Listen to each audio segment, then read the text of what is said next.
Contos populares da tradição portuguesa. Voz Iba Mendes. As Três Cidras do Amor, de Guilhermina Pereira Machado. Era uma vez um príncipe que andava à caça. Ardendo em sede, encontrou no seu caminho 3 cidras. Abriu a primeira e de repente lhe apareceu uma formosa menina que disse logo para o cavaleiro: "Dá-me água, senão eu morro." O príncipe olhou em volta de si. Era tudo florestas e sem um veio de água para acudir à formosa flor que murchava. Mal acabara a menina de proferir aquelas palavras que no mesmo instante expirou. O príncipe não pôde ali demorar-se mais tempo, com pesar e saudade da visão que lhe fugira. Estavam-lhe ainda 2 cidras, e como a sede o continuasse a apertar, partiu a segunda cidra, e uma segunda menina, ainda mais formosa, apareceu diante dele, dizendo: "Dá-me uma gota de água, senão eu morro." O cavaleiro sentiu retalhar-se-lhe o coração por ter partido aquela cidra, sem primeiro haver procurado um regato em que pudesse saciar a criatura a quem ia dar vida. Foi continuando a sua carreira pela floresta dentro, e ao cabo de balseiras infinitas, sentiu um ruído de águas como de uma nascente viva. Aproximou-se mais. Era, de fato, uma fonte límpida, a que os viandantes cansados e o povo de uma aldeia não distante concorriam. O príncipe sentou-se à beira da água e partiu a última das cidras. Maior foi o seu espanto quando viu uma menina mais bela que as outras 2 romper o encantamento e mostrar-se-lhe na sua beleza celestial. O pudor e ingenuidade da donzela fizeram que o príncipe lhe desse o seu anel de esposo, partindo imediatamente para o palácio, a fim de trazer-lhe os mais ricos vestidos e, em seguida, apresentá-la na corte. Enquanto o príncipe estava longe, a menina olhou de cima de um cômoro para a nascente das águas, em que se espelhava toda a sua beleza. Nesse instante, chegou uma moura torta a encher uma cantarinha de água, e ao ver aquela imagem divina ali refletida, julgou que era ela própria que se transformara e exclamou, quebrando o pote: "Menina tão bonita não deve andar a acarretar água." A donzela não pôde conter o riso, e foi esse riso que matou a doce ilusão da moura vaidosa.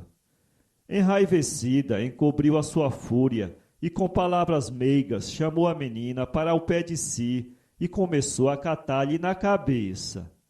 Quando a apanhou descuidada, meteu-lhe um alfinete no ouvido, o que imediatamente fez com que a menina se tornasse em uma pomba. Quando o príncipe chegou, em vez da bela que deixara, deparou-se-lhe uma moura feia e repelente. Quase não queria acreditar no que via. "Que é da menina que eu aqui deixei?" "Era eu," disse a moura. "O sol crestou-me, enquanto o príncipe aqui me deixou."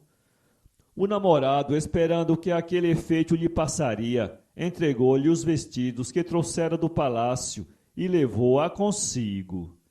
Ficaram todos admirados do gosto e má escolha do príncipe, e ele mesmo tinha vergonha, mas não queria faltar à sua palavra.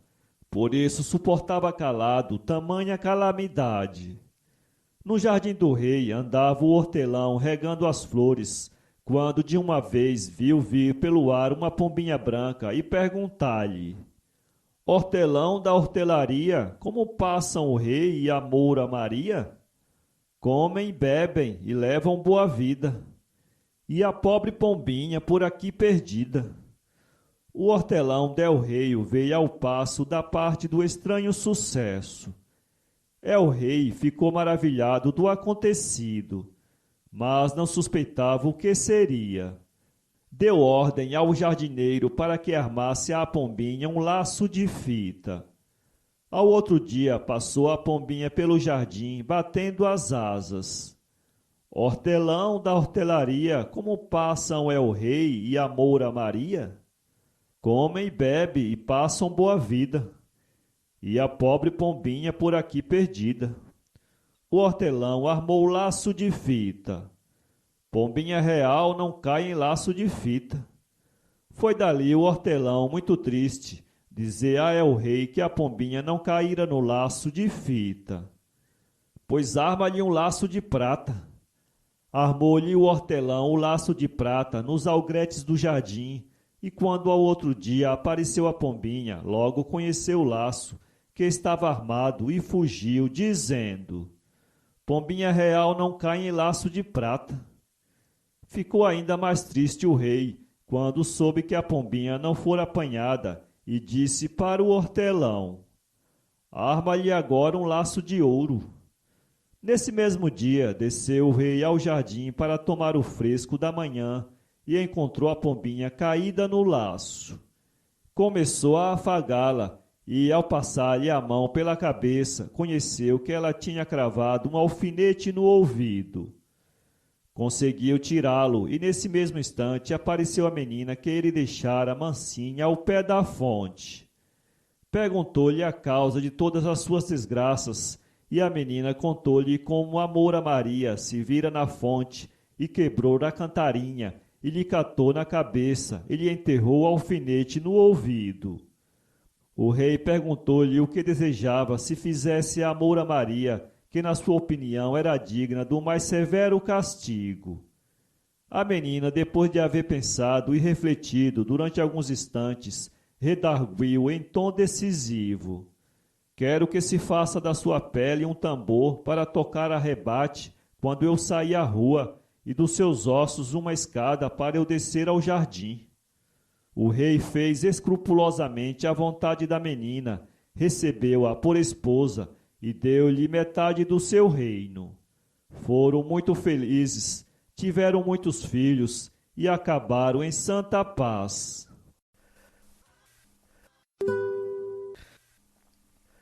A viúva que quer casar, de Leite de Vasconcelos. Apresentou-se uma viúva ao seu pároco, a fim de o consultar sobre um assunto grave, qual era o de tornar a casar-se. Tinha filhos ainda pequenos, e um criado antigo corria com toda a labutação das fazendas da viúva e de seus filhos. Pareceu ao cura que a viúva tinha inclinação ao criado, e temendo as consequências da demasiada familiaridade, lhe aconselhou que com ele casasse. Ai, senhor cura, disse a viúva, está me parecendo que ele logo há de querer governar mais do que eu, e que em breve passarei de ama a criada. Isso é natural, respondeu o cura. Casando-te, deves sujeição ao marido, e se não o queres ter por superior, não cases com ele. O pior é que ele manda mais do que eu. Verdade seja que manda bem, mas como eu necessito dele, tenho que lhe passar por tudo.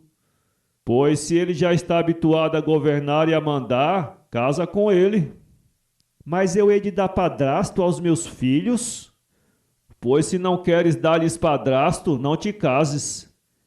Os meus filhos são amigos dele, e ele também lhes quer muito e os trata bem, porque todos nasceram, estando ele já em casa, e lhes quer como a filhos seus. Então, que dúvida tens em casar com ele? O pior será se chegarmos a ter filhos do segundo matrimônio, porque não é bom haver em casa filhos de dois pais. É natural que isso aconteça, porque estás nova e então não te cases. Ai, senhor cura, que eu ser assim, moça, faz com que as más línguas falem e já começam a falar. Sim, e então para escapares às más línguas, casas-te com ele. Se eu pudesse ir assim passando alguns anos até que os meus filhos fossem maiores e pudessem encarregar-se da fazenda? Pois isso é melhor, não te cases. Mas se ele algum dia se vai e me deixa só com tanta lida? Casa-te. O pior é que é algum tanto bruto. Não te cases. Mas é muito honrado. Casa-te. E o diálogo continuou ainda por muito tempo no escorregadio terreno do sim e do não. Então cura, para pôr termo à consulta e para deixar a freguesa livre na escolha, lhe deu este conselho. Amanhã é domingo, o sacristão há de tocar a missa do dia. Quando ouvires tocar os sinos, repara bem no que dizem e faz o que eles te disserem. Pois os sinos falam. Amanhã o verás. E com efeito sucedeu que o pároco pensava. Os sinos falaram, não com pouca admiração da viúva. À saída da igreja, ela se dirigiu ao cura com um sorriso nos lábios e radiante de alegria lhe disse: Ai, senhor cura, quem sabe, sabe, abençoada a hora em que eu lhe fui pedir conselho. Então, que te disseram os sinos? Cá me queria a mim parecer. Sim, senhor cura, muito claro e bom som lhes ouvi dizer. Dão, dlim, dlão, casa-te com João, dlim, dlim, dão, dim, dlim, dão, casa-te com João, casa-te com João, dlim, dlim, dão, dão. Riu-se o cura, ouvindo repicar a viúva, e passando pouco tempo, a casou com seu criado à face da igreja, com repique dos sinos que repetiam dão, dlim, dim, dão. A Sementeira, de Guilhermina Pereira Machado. A Virgem disfarçou-se uma vez em velhinha e foi por esses caminhos fora. Encontrou uns lavradores muito bem encarados, que num campo andavam fazendo a sementeira. Que estais a fazer, bons homens? Interrogou ela. Semeamos trigo, santinha. Pois trigo vos nasça, e com abundância. Dizendo tais palavras, continuou caminhando. Mais adiante, outros lavradores mourejavam igualmente na faina dos campos. Apresentavam, porém, um ar como de constrangidos. Quando a senhora passou, perguntou-lhes também: Que andais a fazer, bons homens? Não disseram palavra. A Virgem inquiriu de novo: Que estais a semear, homens do Senhor? Eles então responderam com mau modo: Semeamos pedras. Pois pedras vos nasçam e com abundância. E seguiu o seu caminho. No dia imediato, o campo dos primeiros lavradores era um viçoso trigal. O dos outros, porém, transformara-se em um monte imenso de pedras. A Cara de Boi, de Guilhermina Pereira Machado. Um rei tinha 3 filhos. Um dia disse para eles: Pois, filhos, vão correr o mundo, e aquele que trouxer a mulher mais formosa é que há de ficar com o reino. Partiram todos. Os 2 mais velhos acharam logo 2 raparigas muito formosas, com quem casaram. Uma era filha de uma padeira e a outra de um ferreiro. O mais novo andou por muitas terras sem encontrar mulher que lhe agradasse. Indo um dia por um descampado, cheio de fadiga, desceu do cavalo e deitou-se a uma sombra. Deu-lhe então na vista uma casa muito alta, sem porta nenhuma. Só lá bem no alto é que tinha uma janela. Esteve ali muito tempo, até que viu vir uma velha que chegou ao muro da casa, bateu na parede e disse: Arcelo, Arcelo, deita o teu cabelo, cá abaixo de repente, quero subir imediatamente. Foi então que ele viu aparecer à janela uma trança de cabelo tão comprida que ficou espantado com a sua grandeza. A velha apegou-se a ela como se fosse uma corda e subiu para dentro de casa. Pouco tempo depois tornou a sair e o cavaleiro, tendo desejo de ver de quem seria a trança, chegou-se à parede, bateu e repetiu as palavras: Arcelo, Arcelo, deita o teu cabelo, cá abaixo de repente, quero subir imediatamente. A trança desceu pela janela abaixo e o rapaz subiu. Ficou pasmado quando viu diante de si a cara mais linda do mundo. A menina deu um grande ai de aflição. Vá-se embora, senhor, que pode vir a minha mãe e tem artes de lhe causar todos os males que há. Não vou sem a menina vir comigo, porque eu assim ganho o reino do meu pai. E se não quiser vir, boto-me desta janela abaixo. Desceram ambos pela parede e fugiram a toda pressa num cavalo que estava folgado à sombra. Ainda não iam longe quando ouviram uma voz. Para, filha cruel, não me deixe só no mundo. E como a filha fosse sempre fugindo com o príncipe, a velha disse-lhe: Olha para trás ao menos para receberes a bênção de tua mãe. Assim que a menina se virou para trás, ela disse: Eu te fado que essa cara linda que tens se torne uma cara de boi. Coitadinha, ficou logo com a cara de boi. Assim que o príncipe chegou à corte, puseram-se todos a rir daquela figura horrenda, sem saberem como ele se tinha apaixonado por coisa tão feia que tanto fazia fugir. O príncipe contou a sua desventura aos irmãos, mas quem é que se fiava nas suas palavras? Estava quase a chegar o dia em que os três irmãos haviam de apresentar as suas mulheres diante de toda a corte, para se verificar qual era a mais linda e, portanto, qual deles é que havia de ficar com o reino. A rainha tinha muita pena do filho e lembrou-se de fazer demorar a cerimônia para ver se a velha, com o tempo, perdoava a menina e lhe restituía a sua formosura. Disse, pois, a rainha que queria que antes da cerimônia da corte cada uma das suas 3 noras lhe bordasse um lenço. A filha da padeira e a do ferreiro não sabiam bordar e trataram de enganar a sogra, arranjando quem lhes fizesse os bordados.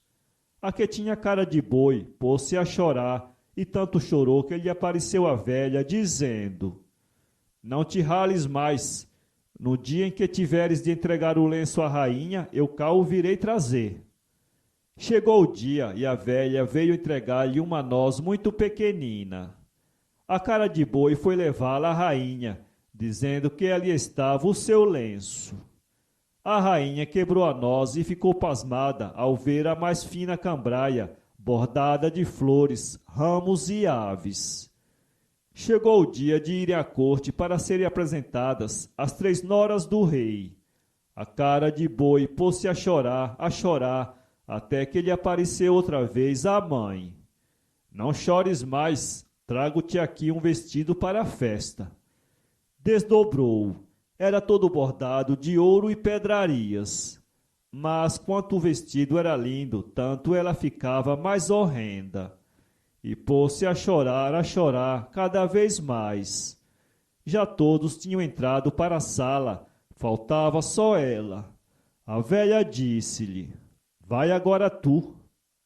A filha obedeceu-lhe, mas ia muito triste, por se ver tão medonha.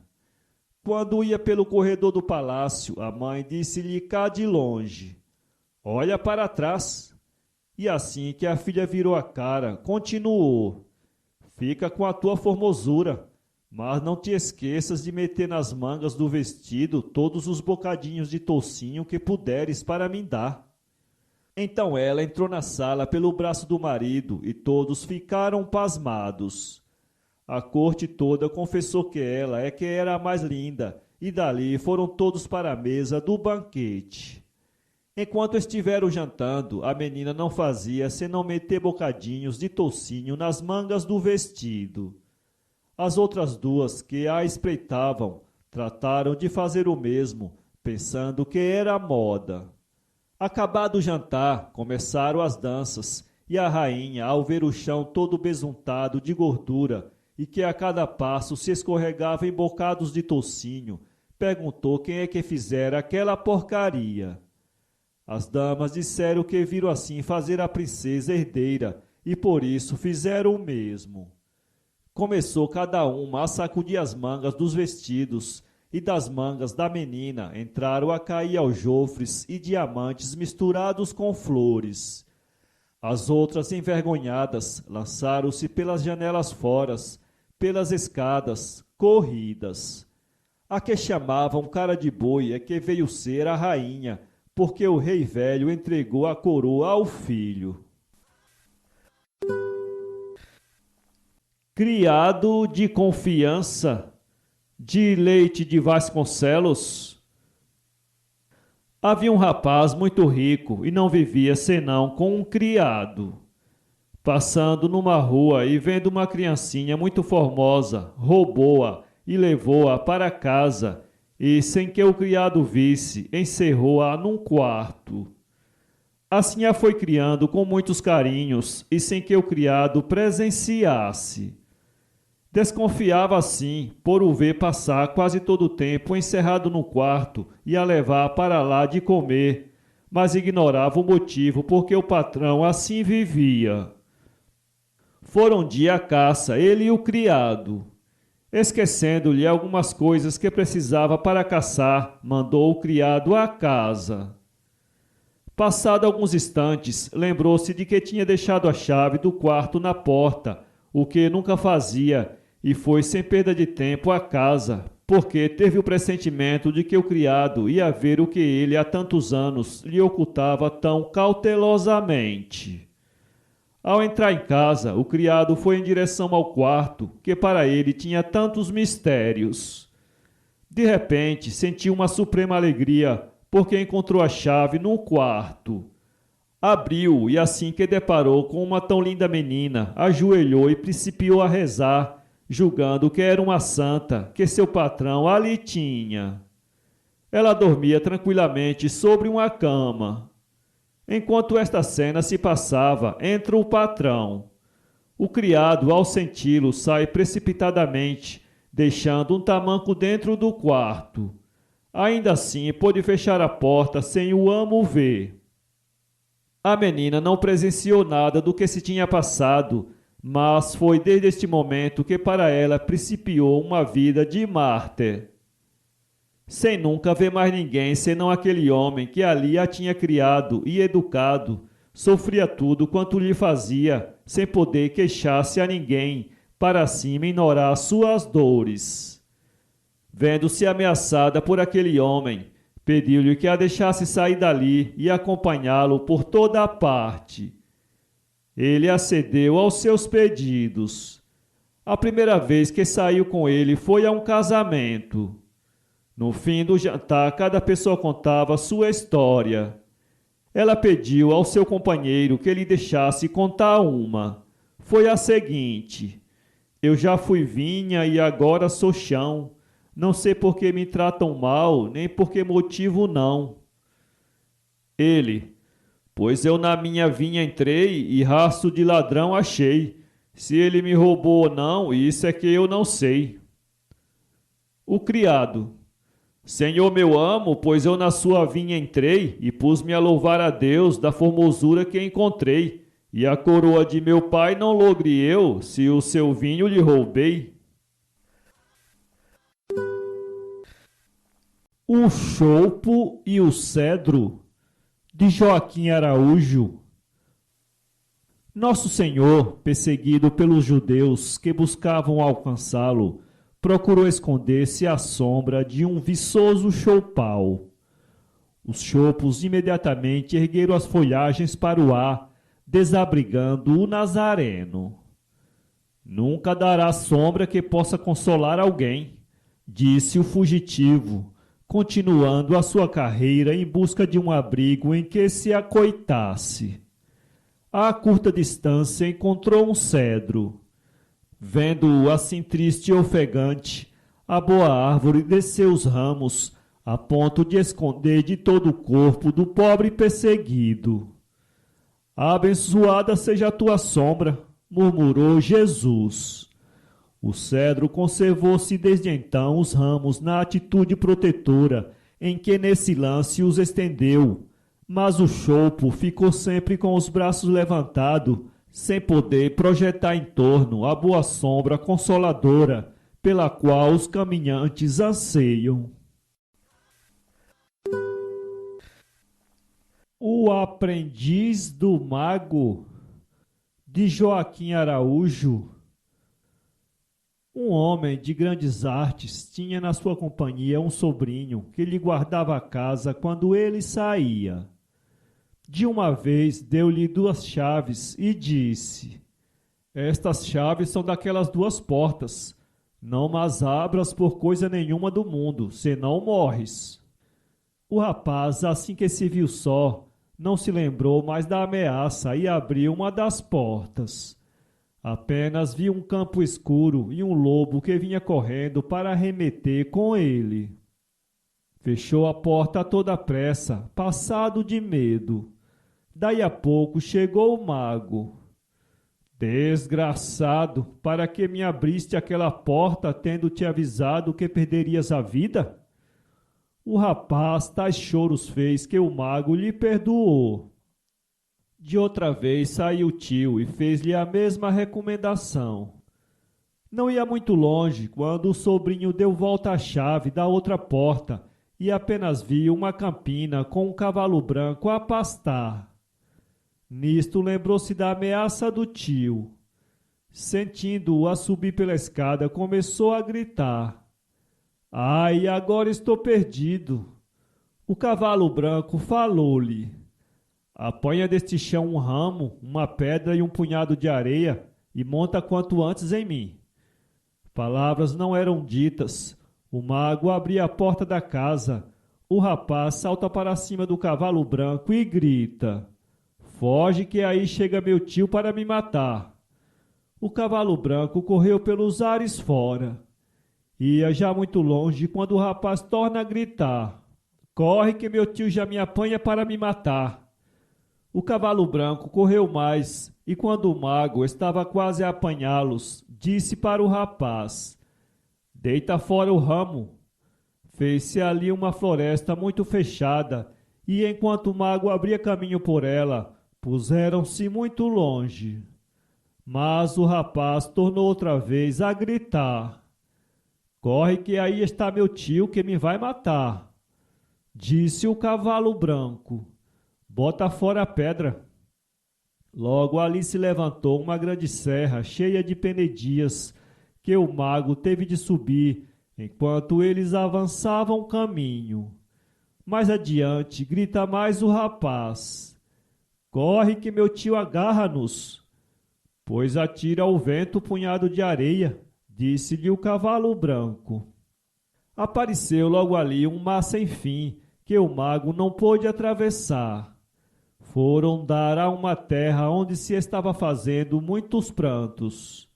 O cavalo branco despediu-se do rapaz e disse-lhe que, quando se vissem grandes trabalhos, chamasse por ele, mas que nunca dissesse como viera ter ali. O rapaz foi andando e perguntou por que eram os grandes prantos que se via. É porque a filha do rei foi roubada por um gigante que vive em uma ilha onde ninguém pode chegar. Pois eu sou capaz de ir lá. Foram dizê-lo ao rei, e o rei obrigou-o com pena de morte a cumprir o que dissera. O rapaz valeu-se do cavalo branco e conseguiu ir à ilha e trazer de lá a princesa, porque apanhou o gigante dormindo. A princesa, desde que chegou ao palácio, não parava de chorar. Perguntou-lhe o rei: por que choras tanto, minha filha? Choro porque perdi o anel que me tinha dado a fada, minha madrinha, e enquanto o não tornar a achar, estou sujeita a ser roubada outra vez ou a ficar para sempre encantada. O rei mandou lançar um pregão em como dava a mão da princesa a quem achasse o anel que ela tinha perdido. O rapaz chamou o cavalo branco, que lhe trouxe do fundo do mar o anel, mas o rei não lhe queria já dar a mão da princesa. Ela, porém, disse que casaria com ele, para que se dissesse sempre que palavra de rei não torna atrás. Maria Sabida, de Leite de Vasconcelos.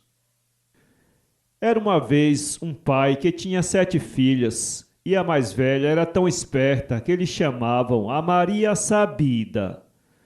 Ora, o homem, tendo de sair uma longa jornada, mandou-lhe fazer uns vestidos, um para cada uma, e disse-lhe que eles não eram para vestir, mas sim para os guardarem limpos, sem nenhuma nódoa, como vos desejo ver a vós, e se alguma acontecer, logo eles me dirão.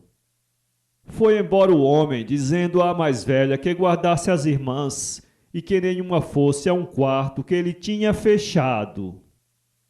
Elas ficaram sós, e a Maria Sabida estava cheia de curiosidade para ver a porta do quarto fechado, e não fazia senão cogitar no meio de lá entrar.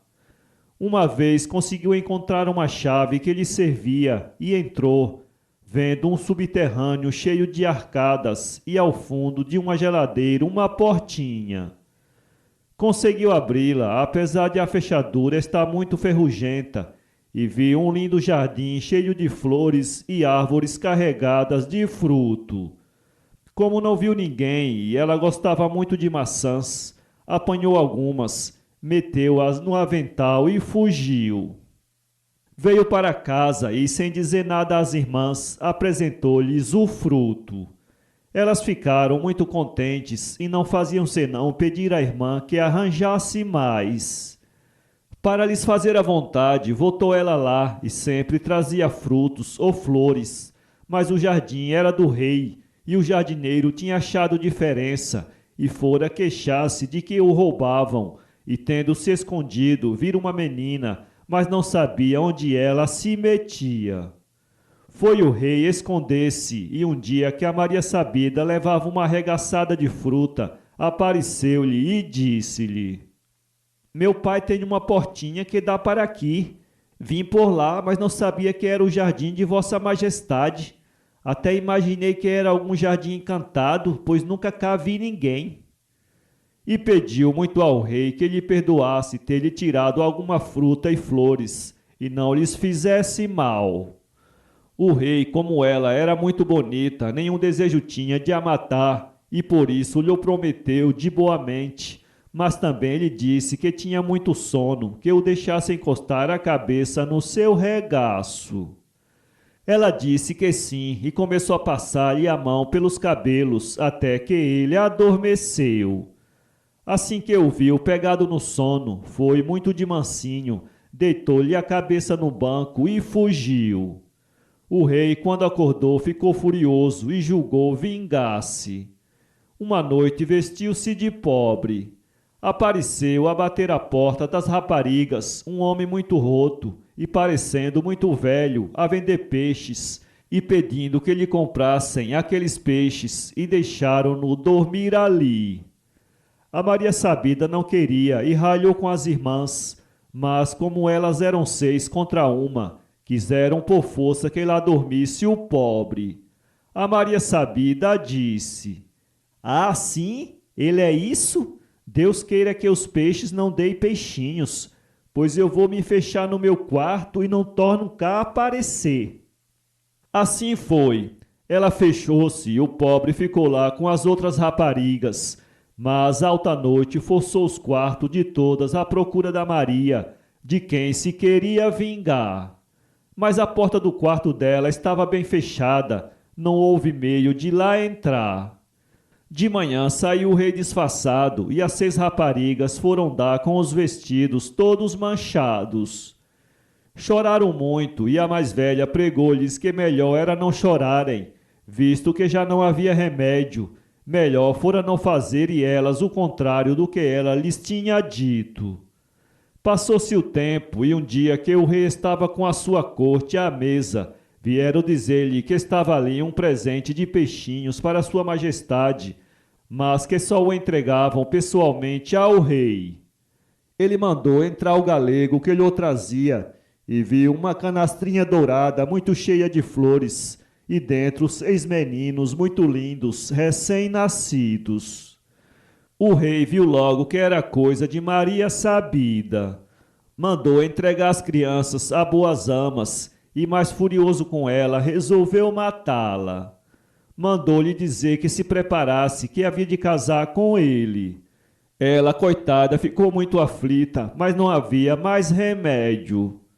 Houve muita festa, muito baile, e ela mandou fazer uma boneca de tamanho natural de alcaçuz. E no dia do casamento deitou-a na cama e ela meteu-se debaixo. Veio o rei e com a espada deu-lhe um golpe para matar, mas saltou-lhe um bocadinho de doce à boca, ficando arrependido do que tinha feito, porque no fim de contas a Maria Sabida era muito linda e esperta. Ele, passada a fúria, gostava muito dela e disse: Ai, Maria Sabida, doce na morte, amargosa na vida. Então ela, vendo que o rei estava com pena dela, saiu debaixo da cama e apresentou-se, contando o seu estratagema para se livrar do primeiro repente da sua indignação, e ajoelhando dizia ao marido que se quisesse a matasse, mas ele já estava bem contente com ela e nem por sombras falou em morte. Ficou muito contente sendo rainha e quando veio o pai pediu-lhe que perdoasse as irmãs, porque a culpada também fora ela em ir ao jardim do rei. As irmãs todas casaram com grandes fidalgos da corte e tudo ficou bem. Os Três Conselhos. Conto popular português. Diz que era uma vez um homem muito trabalhador e que, por mais que fizesse, não vencia o necessário para manter a família. Deixando a mulher a esperar um filhinho, saiu pelo mundo procurando melhorar a sorte. Foi para uma cidade onde havia um velho dono de grande propriedade. O homem ficou trabalhando no campo anos e anos, sem que fizesse as contas ou pedisse dinheiro. Tendo passado uns 20 anos, foi ao velho e disse que queria voltar para sua terra e que lhe desse o pagamento. Respondeu o velho: Muito bem me serviste, e quero que leves daqui toda a satisfação. Queres dinheiro que se gasta ou 3 conselhos que valem por toda a vida? Sem dinheiro vim e sem dinheiro vou, respondeu o homem. Venho de lá os conselhos. O velho arranjou-lhe a matalotagem e ensinou. Aqui estão os 3 conselhos devidos. Primeiro é que nunca deixes estrada real por atalho. Segundo é que não pares em casa de homem ancião casado com mulher moça. Terceiro é que jamais te fiz nas aparências. Este pão é um regalo meu e só o deves abrir em casa na hora da ceia. Deus te acompanhe. Pôs-se o homem a caminho e já ia longe quando encontrou outro viajante e juntos foram conversando para espairecer a fadiga. Ao cair da tarde, o companheiro, vendo que havia uma encruzilhada, propôs tomar-se pelo atalho, encurtando em muito a caminhada. O nosso homem não quis aceitar o convite, lembrando do primeiro conselho do velho amo. Seguiu pela estrada real e o companheiro tomou pelo atalho. Noite fechada, chegou a uma pousada, pediu o que comer e, ao ser servido, reparou que o dono da casa era casado com moça nova e formosa. Pegou a ceia e, ao sair, viu o companheiro que vinha todo rasgado e ferido, tendo sido assaltado e despojado por uns ladrões que se acoitavam justamente no atalho. Lá me serviu o conselho do amo, pensou o nosso homem, e como não esquecer o segundo, pôs-se a caminho, indo dormir a um palheiro bem longe do albergue. Pela manhã soube que haviam morto ao velho dono e roubado seu ouro, andando o povo em busca dos culpados. Bem certo me dizia o amo, disse o homem, continuando a jornada. Quando finalmente entrou na sua aldeia e procurou sua casa, viu logo sua mulher falando com um padre. O padre era novo e bonito e estava muito agradado, rindo e abraçando a mulher. O homem pensou em matar ambos pelo falso que lhe faziam e a lei de Deus Mas, tendo na mente o último conselho do velho amo, aproximou-se e pediu pousada na própria casa. Deram-lhe com alegria água para lavar-se e convidaram-no a ceiar. Estando todos na refeição, perguntou o homem à mulher, que não o reconhecera, se era casada ou viúva. Sou casada, mas não sei novas do meu marido há uns 20 anos. Foi procurar a vida, deixando-me a esperar filho, que é esse ministro de Deus. É o nosso pároco aqui, e vivemos bem. Razão tinha o amo, pensou o homem. Levantou-se e deu-se a conhecer, havendo muitas lágrimas de alegria. O homem então retirou o pão do alforje e cortou-o. Estava cheio de moedas de ouro. Viveram todos muito felizes. O frade ou a mulher ervilhada, de Leite de Vasconcelos. Foi um frade à casa de uma mulher casada, e foi quando o marido estava fora a trabalhar no campo. Este voltou mais cedo do que de costume. A mulher não o esperava e escondeu à pressa o frade num canto da casa. Mas, não tendo tempo de esconder os calções do frade, que estavam pendurados, o homem que entrou e os viu ficou mal impressionado e saiu outra vez. A mulher foi contar a uma comadre o que lhe tinha acontecido. Ai, comadre, valha-me Deus, o meu homem viu os calções do frade. Deixe lá que eu logo arranjo isso. Que foi que ele comeu? Comeu ervilhas. Pois amanhã levo o almoço ao campo, em teu lugar, e digo que ficaste doente na cama. Assim fez, e para melhor se sair no negócio, vestiu os calções do frade por baixo da saia. Quando a comadre levou o almoço, o homem estava sozinho. Diz ela: Deus te salve, compadre, mas a companhia que tens ao pé. Respondeu ele: Ó, comadre, eu estou aqui sozinho, não tenho mais ninguém. Logo ela: Desculpe, compadre, comi ervilhas, ando ervilhada, uma coisa me parecem duas. Ó, comadre, foste um Deus que me aqui apareceste. Eu ontem também comi ervilhas e também me pareceu que vi em minha casa duas pessoas, minha mulher e outra pessoa com ela, e estava com o sentido de ir matar a tua comadre. Ela postou-se diante dele com a saia levantada e viu-se os calções do frade que ela tinha vestido. E disse: Estás a olhar, compadre, para os meus calções? A comadre também tem uns, irmãos dos meus.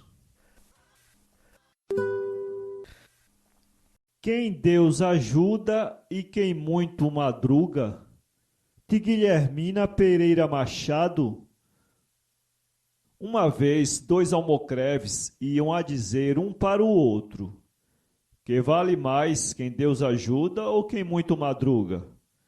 Um dizia que era quem Deus ajudava, outro que era quem muito madrugava. Foram andando, encontraram o diabo a cavalo e perguntaram-lhe: Ó Senhor, qual vale mais, quem Deus ajuda ou quem muito madruga? O diabo respondeu: Quem cedo madruga. O almocreve, que afirmava valer mais quem cedo madruga, disse para o outro que lhe desse o burro com as fazendas, como tinha apostado, mas ele redarguiu-lhe: Deixa-me ir mais abaixo. Foram mais abaixo e encontraram um homem que lhes disse também que mais valia quem cedo madrugava. Ainda perguntaram a outros, mas ninguém lhes disse que mais valia quem Deus ajuda. O almocreve tomou posse do que era do companheiro. O pobre homem murmurou: Ó Senhor do céu, eu agora que estou aqui desamparado, onde me hei de ir recolher? E nisto foi para debaixo de uns pinheirais e disse: Agora ainda não fico aqui, está acolá uma luzinha ao longe a reluzir. Vou ficar esta noite debaixo do beiral daquela casa. O que, porém, encontrou foi uma mina. Meteu-se nela. Vieram depois os diabos para cima da mina e cochicharam uns para os outros. Está ali um poço novo e andam lá há uma porção de tempo a fazer barulho com picão para tirar água. Se pegassem e dessem no fundo uma pancada muito pequena, a água saía logo toda, como numa levada. O dono dá 4 cruzados em prata a quem lhe fizer sair a água. A filha do rei vai muito mal, está uma quantidade de médicos à roda dela e não a curam. Se pegasse numa bacia de leite, colocando-se a princesa de pernas para o ar, com a boca na bacia, saía logo a cobra que ela tem no estômago. O almocreve, que estava a observar, foi de manhã ter com o dono do poço. Desceu ao fundo, deu a pancada e logo saiu a água. Recebeu os 4 cruzados e seguiu para a terra do rei. Chegou à porta do palácio e disse aos criados que queria falar ao monarca. Então, você que quer? Digam lá ao rei que eu venho dar saúde à princesa. Estão lá uma infinidade de médicos e não lhe dão saúde, e só você é que a vai melhorar? Mas, enfim, resolveram-se a comunicar ao rei que estava ali aquele homem. O rei chamou e ele começou a apalpar a princesa como médico. Mandou vir uma bacia de leite e, pondo a doente de pernas para o ar, com a boca na bacia de leite, saiu-lhe de dentro a cobra e a princesa ficou boa. O rei tinha prometido dar a princesa a quem a curasse. Perguntou ao almocreve se queria casar com ela ou se queria metade do rendimento do reino e um cavalo para cavalgar. Ele respondeu que queria dinheiro para ficar rico toda a sua vida. O rei assim o fez. O almocreve depois encontrou outro que lhe tinha ficado com o burro e que lhe disse: Ó homem, tu estás tão rico e eu estou tão pobre, tu de cada vez te aumentas mais. Olha, faz como eu fiz, vai para aqueles pinheirais, está lá uma mina, mete-te debaixo, hão de vir lá os diabos e escuta o que eles disserem. O homem assim fez. Os diabos vieram e disseram uns para os outros: Ai, que cheira aqui a fôlego vivo. E nisto vieram abaixo e bateram muita bordoada no almocreve, que morreu.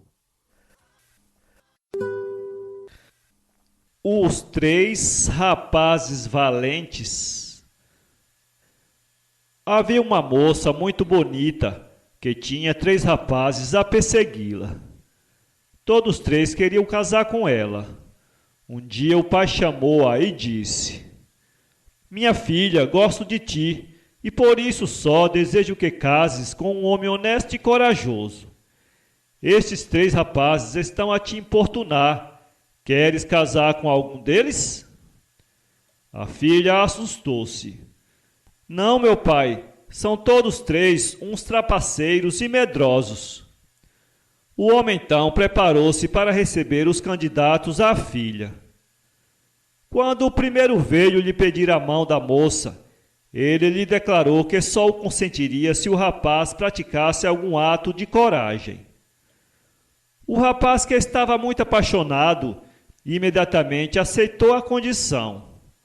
Então o homem lhe disse que teria que ir ao cemitério às 11 horas da noite, meter-se num dos túmulos que lá havia e não sair de dentro, houvesse o que houvesse. Estarei preparado, disse ele. Se o senhor sair do túmulo antes da hora marcada, perderá a minha filha. O rapaz aceitou e foi se preparar para a aventura. Daí a pouco chegou outro candidato. O homem lhe fez a mesma proposta de praticar algum ato de coragem. Para conseguir a sua filha, teria que entrar no cemitério à meia-noite e colocar 2 tochas junto a um cadáver. Em seguida ficaria aí, velando até as 2 horas da manhã. O rapaz nem pestanejou, aceitou a condição. Veio depois o terceiro pretendente. Quando o homem lhe disse que teria que provar o seu amor, o rapaz respondeu que estava disposto a tudo, contanto que obtivesse a mão de sua filha. Mesmo que tenha que provar a sua valentia? Perguntou o homem. Mesmo assim, respondeu o rapaz. Então ponha um lençol branco na cabeça e vá à meia-noite ao cemitério, onde estarei para lhe indicar um dos túmulos. Chegando a este, você baterá 3 pancadas e desaparecerá imediatamente. Quero experimentar sua coragem. Está combinado? O rapaz aceitou e foi buscar um lençol branco. Às 11 horas chegou ao cemitério o primeiro candidato. Apesar de estar com um medo louco, sufocou o medo e meteu-se dentro de um dos caixões que ali se achavam. À meia-noite apareceu o segundo pretendente. Colocou 2 tochas ao lado do caixão e sem olhar para ele. As tochas oscilaram um pouco porque as mãos tremiam de fazer dó. Em seguida, colocou-se o mais longe possível do caixão e ficou à espera que o relógio tocasse 2 horas. À 1 hora da manhã veio surgindo o terceiro candidato. Todo embrulhado no lençol branco como a neve, dirigiu-se para o túmulo. As pernas lhe tremiam e era a custo que o pobre dava as passadas para se aproximar do caixão. Quando chegou junto do caixão, o rapaz que aí se achava deitado, julgando ver um fantasma, deu um pulo e saiu a correr pelo cemitério. O que fazia de fantasma, crendo ver um morto a se levantar do caixão, deu um grito pavoroso, arrancou o lençol que lhe envolvia o corpo e, pernas para que te quero. O pai da moça, que se achava escondido observando tudo, gritou cheio de indignação. Covardes! Trapaceiros! E era assim que vocês queriam casar com a minha filha? Fora, medrosos! Os 3 valentes ficaram tão envergonhados que nunca mais aborreceram a menina com as suas propostas de casamento. A Mendiga, de Mário de Sá Carneiro. Pedia esmola, porque as suas pobres mãos, encarquilhadas, já não serviam para o trabalho, porque o seu corpo, ajoujado com o peso dos anos, se inclinava para o chão, olhando a terra a quem brevemente iria servir de pasto. Lutava pela vida, apesar de quase morta. Pedia esmola. Era um dia lindo de agosto, e ela lá ia caminhando, pisando as pedras da calçada que, aquecidas por um sol abrasador, queimavam os seus velhos pés descalços. Havia 2 dias já que não comia. Sua filha, uma transviada da vida, que se afogara no pântano lodacento da prostituição e do crime, pedira-lhe chorando algum dinheiro para o seu amante. Ela dera-lhe todas as poucas moedas de cobre que possuía. Das famílias que habitualmente a costumavam socorrer, só uma, por falta de meios, ficara na cidade. Era para sua porta que se encaminhava. Subiu a escada, bateu, esperou. Um padeiro que descia disse-lhe: Aí não está ninguém, tiazinha. Saíram-lhes a sorte grande e foram ontem para fora. Bateu então às portas dos outros andares. Em todos lhe deram a esmola de um carinhoso tenha paciência. Saiu. Foi caminhando até que se encontrou numa ruazinha deserta. Sentou-se à borda do passeio e, sem forças já para lutar contra a morte, entregou-se-lhe serenamente. Era um dia lindo de agosto, e o seu pobre corpo jazia inerte sob as pedras ardentes da calçada. Criado de confiança, de Leite de Vasconcelos. Havia um rapaz muito rico e não vivia senão com um criado. Passando numa rua e vendo uma criancinha muito formosa, roubou-a e levou-a para casa, e, sem que o criado visse, encerrou-a num quarto. Assim a foi criando com muitos carinhos e sem que o criado presenciasse. Desconfiava assim, por o ver passar quase todo o tempo encerrado no quarto e a levar para lá de comer, mas ignorava o motivo porque o patrão assim vivia. Foram um dia à caça, ele e o criado. Esquecendo-lhe algumas coisas que precisava para caçar, mandou o criado à casa.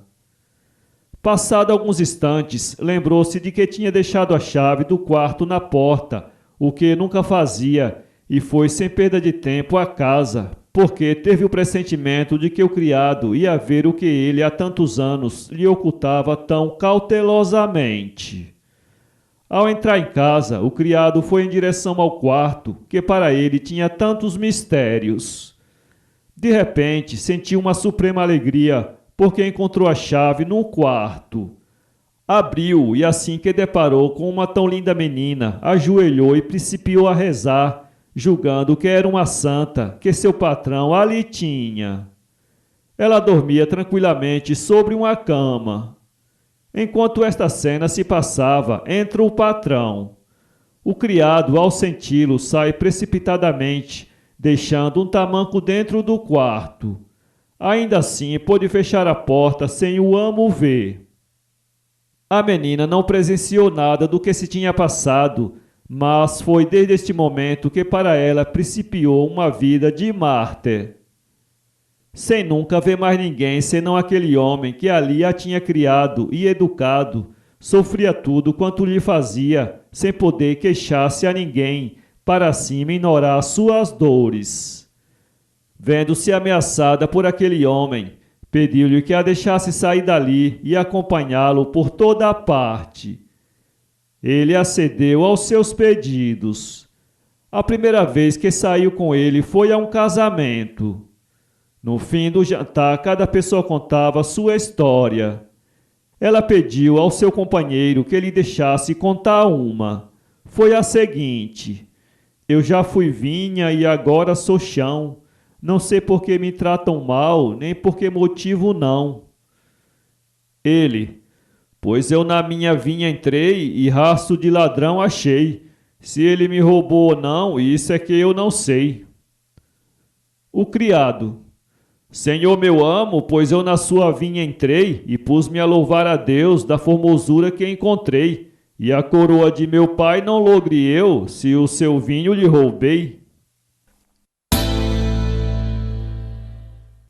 Para ler esse livro, acesse www.poeteiro.com